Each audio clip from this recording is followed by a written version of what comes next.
Gumawa ng kasaysayan kaninang hating gabi ang SB19 matapos na tanghaling kampiyon ng 2023 Billboard Fan Army Face-Off.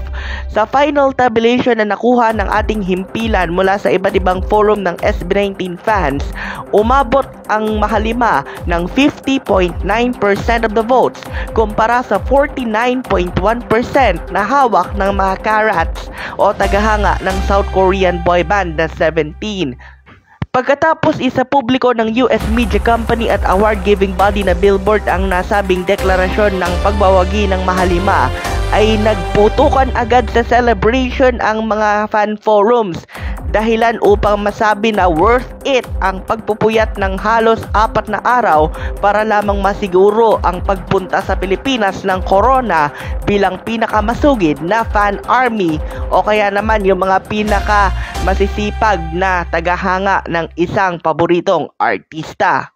Pero hindi rin naging madali ang pagdating ng SB19 sa naturang deklarasyon dahil simula alas 6 kagabi, ang 52.7% at 3 million favorable votes gap ay nagawa pang tapyasan ng mga Carats. Pero sa final tally na ating nakuha ay kinapos ang mga South Korean fans ng 700,000 boto. Nagpaabot na rin ng congratulations ang official social media fan pages ng SB19 na nagbibigay pagsaludo sa tiyaga at pagod na ibinuhos ng 18 upang mapunta nga sa Mahalima ang coveted title. At gumawa nga ng kasaysayan ang makabagong hari ng Philippine Pop dahil winakasan nga nila ang 7 sunod-sunod na taon na paghahari ng mga South Korean artists sa taunang torneo ng US Media Company.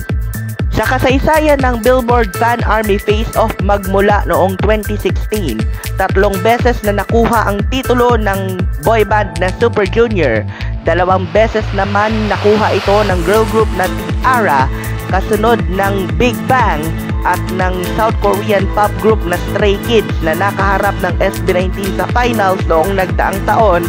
Dangan nga lamang na ang Mahalima ay kinapos noong time na yon 50.2% kontra sa 49.8% na nakuhang final tally.